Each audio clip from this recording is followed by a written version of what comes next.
បាទសួស្តីបងប្អូនអរគ្នាស្វាគមន៍មកកាន់ Channel Ray IQ បាទម្ដងទៀត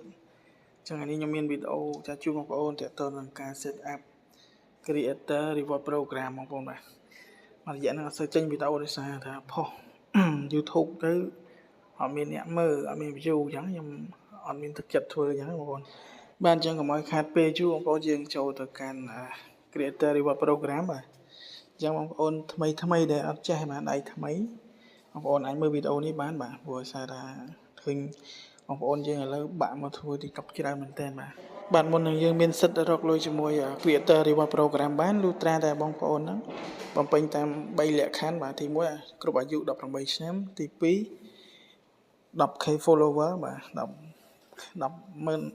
អ្នកតាមដាននិង 100k view អញ្ចឹងបងប្អូនមានហើយបងប្អូនចុច join ទៅបាទបងប្អូនបាទអញ្ចឹងមុននឹងយើងចុច join បងប្អូនត្រូវឆែកមើល account របស់យើងសិនថា account យើងជាប់វីដេអូជាប់អីអត់ចឹងគឺបងប្អូនអត់បានឆែកទេវាអាចស្នើអត់ជាប់ចឹងបងប្អូនបាទឥឡូវខ្ញុំចុច join ហើយឥឡូវវា congratulation ហើយបងប្អូនបាទគឺស្នើជាប់តង់ទី1បាទអញ្ចឹងយើងនៅ2តង់ទៀតបាទពី3តង់ទៀតបងប្អូនបាទយើងចុចអញ្ចឹងវាជាប់ហើយតែយើងនៅមួយតង់ទៀតគឺយើងយកមក set up តាក់បាទគឺយើងverify identity ហ្នឹងអាហ្នឹងគឺយើងដាក់តាក់ញ៉ាំបានយើងចូលដើម្បីស្នើសុំម្ដងទៀតបងប្អូនបាទអញ្ចឹងយើងចុចមកបាទយើងចុចអាណាមុនក៏បានដែរបងប្អូនតែជាទូទៅយើងត្រូវ set up តាក់ញ៉ាំបានមុនបាទអញ្ចឹងយើងចុចលើគេហ្នឹងទៅបងប្អូនមាន passport ដាក់ passport ទៅបើអត់ទេដាក់តាក់ញ៉ាំបានហ្នឹងទៅបងប្អូនបាទបន្ទាប់មកយើងចុចពាក្យថា upload មកបងប្អូនយើងចុច upload វីដេអូតាក់ញ៉ាំបានយើងថតពីមុខមួយស្លឹកពីក្រោយមួយស្លឹកឲ្យថតឲ្យច្បាស់បងប្អូនបាទយើងវីដេអូនេះខ្ញុំកាត់បន្តិចទៀតដោយសារតែព័ត៌មានផ្ទាល់ខ្លួនរបស់ភ្ញៀវបាទគាត់ឲ្យខ្ញុំភ្ជាប់set up តាក់ឲ្យបាទខ្ញុំសូមកាត់ទៅនឹងបន្តិចបងប្អូនបាទអញ្ចឹងបងប្អូនបន្ទាប់ពីបងប្អូនដាក់រូបភាពរូបតាក់ញ៉ាំបានមកយើងពីមុខពីក្រោយហើយបងប្អូនចុច next ហ្នឹងទៅបាទតោះមកវារត់វា scan បងប្អូនវា scan តាក់ញ៉ាំបានយើងហ្នឹងបាទហើយបងប្អូនត្រូវថតអាស៊ីនមកកុំថតcopy copy វាចាប់អត់បានទេវាអត់ច្បាស់អញ្ចឹងណាបាទបន្ទាប់មកគឺយើងបានsubmit រួចហើយបាទតែវាអត់ទាន់ approve ទេវានៅ under review សិនបាទអញ្ចឹងប្រហែលជា5នាទីឯងបងប្អូនគឺវា approve ហើយកន្លែងហ្នឹងបាទដំបូងវាដាក់ under review សិនបាទនេះគឺជា TikTok update ថ្មីបាទ2025បាទតម្រង់វាខុសគ្នាបងប្អូនបាទបន្ទាប់ពីយើងចុចដាក់អត្តសញ្ញាណប័ណ្ណរួចគឺវា under review បាទអញ្ចឹងយើងឆែកមកមើលកន្លែងសាររបស់យើងមកវាមានលោតពាក្យនេះ system notification បងប្អូនបាទវាលោតមកថាយើងនឹង submit verify បានជោគជ័យប៉ុន្តែគេអត់ទាន់ approve ទេអញ្ចឹងណាបាទអញ្ចឹងគ្រាន់តែបងប្អូនអត់ដឹងអីចឹងបងប្អូនអាចឆែកមើលបាននេះខ្ញុំបញ្យល់បញ្ជាក់បន្ថែមទៀតបាទយើងចុចវាទៅគឺវានៅដដែលទេវាអត់ទាន់គ្រីសទាំង3ហ្នឹងទេបាទទើបតែវាគ្រីសទាំង3បាទវាជាប់បាទតែជាទូទៅគឺ100%ប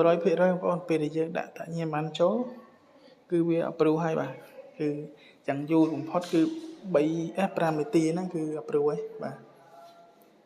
អញ្ចឹងយើងទុកវាសិនទៅកុំអាលទៅមើលវាអីទៀតទុកវា5នាទីចាំយើងចូលមើលបាទកុំឲ្យខាតពេលយើងចូលទៅ set up តាក់តែម្ដងបាទអញ្ចឹងដំបូងបងប្អូនត្រូវចាំថាយើងចុច join ទី2យើងចុច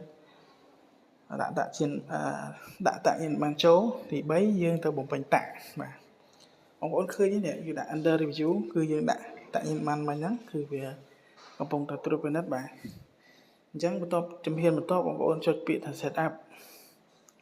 បាទចុច set up ហ្នឹងវាលោតពីផ្ទាំងមកឲ្យយើងបាទដែលយើងត្រូវចុចវាបំពេញវាឲ្យគ្រប់បាទទី1គឺ pay out បាទ pay out គឺការដាក់ bank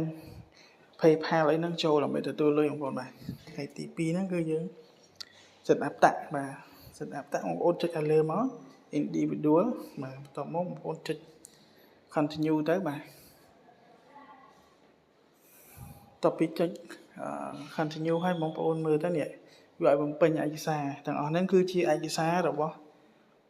សហរដ្ឋអាមេរិកបាទសញ្ជាតិអាមេរិកបងប្អូនមិនអាចយកអត្តសញ្ញាណប័ណ្ណខ្មែរព័ត៌មានខ្មែរយកមកដាក់បានទេបាទបើសិនជាបងប្អូនយកដាក់គឺដាក់អត់ជាប់ទេបាទនិយាយឲ្យបងប្អូនបញ្ជាក់កុំដាក់ឈ្មោះឬក៏ឯកសារតាមអត្តសញ្ញាណប័ណ្ណខ្មែរគឺយើងត្រូវដាក់ឯកសារបរទេសទាំងអស់ហើយសួរថាឯកសារបរទេសហ្នឹងយើងបានពីណាគឺយើងត្រូវទិញគេអញ្ចឹងណាយើងដើម្បីមកភ្ជាប់ដើម្បីឲ្យយើងអាចមានសិទ្ធិរត់លុយជាមួយ reward program ហ្នឹងបានហើយខ្ញុំក៏មានលក់ដែរបងប្អូនបាទបងប្អូនត្រូវការអីបងប្អូនអាចតាក់ទង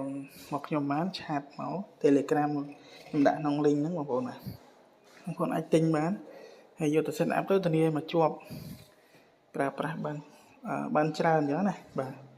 អញ្ចឹងបងប្អូនដាក់មកបាទទី1 first name ទី2 last name ទី3 US tin ទី4 country region យើងដាក់ USA ហ្នឹងទៅបាទគឺវាដាក់ឲ្យស្រាប់កុំដូរហើយ status state បាទគឺរដ្ឋ city គឺប្រទេសបាទអញ្ចឹងបងប្អូនពេលដែលបងប្អូនទិញ ASN មកគឺវាមានមក complete ហើយបាទអញ្ចឹងព័ត៌មាននេះគឺខ្ញុំលាក់សិនដោយសារអីជាព័ត៌មានផ្ទាល់ខ្លួនរបស់គេអញ្ចឹងណាគាត់ឲ្យខ្ញុំភ្ជាប់ឲ្យអញ្ចឹងខ្ញុំមិនអាចបង្ហាញបានទេអញ្ចឹងនៅពេលដែលបងប្អូនទិញពីខ្ញុំគឺខ្ញុំនឹងប្រាប់ពីរបៀប set up ហើយនឹងប្រាប់ថាយើងត្រូវ set up មិនអញ្ចឹងគឺខ្ញុំនឹងប្រាប់បន្ថែមទៀតអញ្ចឹងហើយវីដេអូនេះក៏ខ្ញុំបង្ហាញបងប្អូនថាហ្នឹងគឺគេ set up បែបហ្នឹងអញ្ចឹងណាបាទអញ្ចឹងបងប្អូនដាក់មកបាទគឺក្នុង ASN ហ្នឹងគឺខ្ញុំបានសរសេរនៅក្នុងទាំងអស់ហើយបាទបញ្ជាក់ថាហ្នឹងវាជា name ជាអាស័យដ្ឋានជា ASN អញ្ចឹងណាជាលេខកូដលេខអីហ្នឹងលេខតំបន់ហ្នឹងគឺខ្ញុំសរសេរចូលក្នុងហ្នឹងហើយបងប្អូនស្រួលមើលបាទអញ្ចឹងបងប្អូនបាច់ឆ្ងល់ថាពេញមិនបាទបងប្អូនមើលតែអក្សរហ្នឹងទៅហើយខ្ញុំបើទិញខ្ញុំបោះ ASN ហ្នឹងឲ្យទៅគឺបងប្អូនសេតាមហ្នឹងទៅគឺ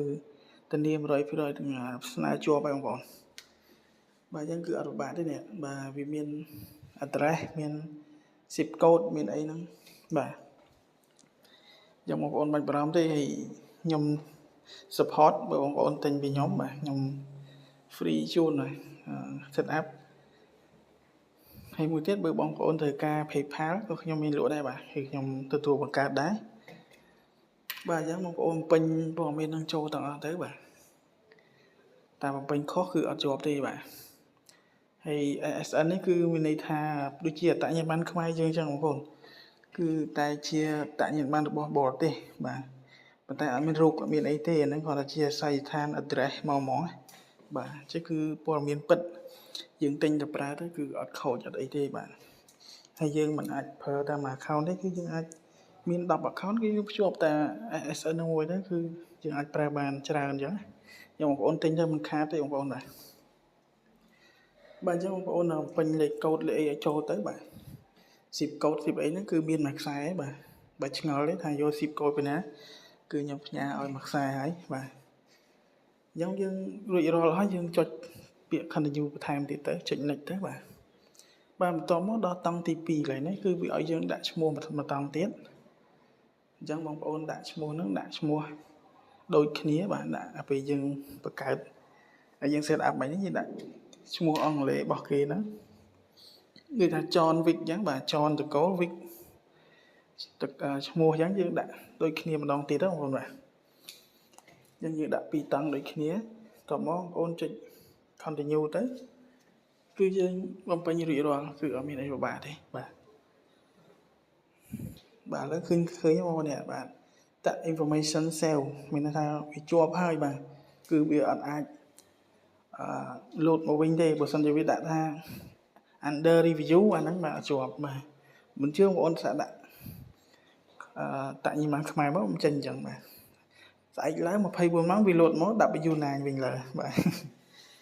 អញ្ចឹងបងប្អូនកុំអោយបាក់ឲ្យឆ្ងល់ច្រើនបងប្អូនទិញ ASN ទៅទិញពីខ្ញុំក៏បានទិញពីគេក៏បានហើយយកទៅ set up ទៅគឺជាប់ 100% បាទអញ្ចឹងនៅតែ PayPal មួយទៀតដែលយើងមិនទាន់ពេញទេស្អីយើងមិនទាន់មាន PayPal អញ្ចឹងយើងអត់ទាន់បំពេញចូលទេឬក៏បងប្អូនមាន PayPal ហើយបងប្អូនអាចបំពេញចូលបានតែប្រឡងមិញហ្នឹងបាទទី1 pay out ទី2តាក់ឥឡូវយើងដាក់តាក់បានចូលហើយយើងនៅ pay out បាទឥឡូវគឺវាផ្ញើសារមកហើយបាទសារមកថាយើងបានsubmit វិញគឺបានជោគជ័យបងប្អូនបាទហើយយើងដាក់តាក់ញ៉ាំបានវិញគឺវា approve ហើយបាទតែ5នាទីបាទគឺវា approve ហើយបាទឥឡូវវាចេញ tick queue ទាំង3ហើយបងបាទយើងចូលទៅមើលកន្លែង creator reward program យើងមិញវានឹងបាត់ under review ហើយបាទវានៅសល់តែ set up មួយទេបាទ set up ហ្នឹងបើសិនតែយើង set up pay out ចូលទៀត PayPal ចូលទៀតគឺវាបាត់ហ្មងបាទវាលែងមានអាសញ្ញាក្រហមនោះទៀតទេបាទយើងបងប្អូនឃើញ set up បាទបន្ទាប់ពីយើង set up តាក់រួច set up payment រួចគឺវាលែងមានហើយយើងអាចហើយចាប់ពីថ្ងៃដែលយើងស្នើនេះទៅបងប្អូនអាចតម្លាក់វីដេអូ1នាទីឡើងចូលបាទគឺវានឹងរាប់លុយឲ្យហើយបញ្ជាក់ថាបើសិនជាវីដេអូ1នាទីយើងផុសទៅឆ្ងល់ថាហេតុអីបានអត់ឃើញលោតលុយឲ្យគឺវាលុះត្រាតែវីដេអូរបស់យើងហ្នឹងមានចំនួន 1k អ្នកមើលចាប់ពី 1k view អ្នកមើលទៅគឺវារាប់លុយឲ្យហើយអញ្ចឹងបើសិនជាវីដេអូហ្នឹងក្រោម 1k អត់បានថា999ក៏វាអត់លោតឲ្យដែរអញ្ចឹងបងប្អូនកុំឆ្ងល់បាទអញ្ចឹងបងប្អូនឃើញនេះមួយទៀតតនធីកហ្នឹងបាទគឺ pay out ហ្នឹងហើយបាទគឺយើងបំពេញ payment ចូលបាទគឺតាក់ទងនឹងធនាគារបាទ bank ធនាគារបងប្អូនអញ្ចឹងបើសិនបងប្អូនអត់ទាន់ដាក់ទេក៏អត់អីដែរលុយគឺវាអត់ធ្លាក់ទៅណាទេគឺវានៅក្នុង TikTok ហ្នឹងបាទយើងពេលយើង set up យើងចុចមកវាមានដាក់ PayPal ឲ្យប៉ុន្តែបើយើងអត់ទាន់មានទេយើងមិនដាក់ក៏បានបាទចាំមានចាំដាក់ទៅតែបើបងប្អូនត្រូវការ PayPal អីបាទ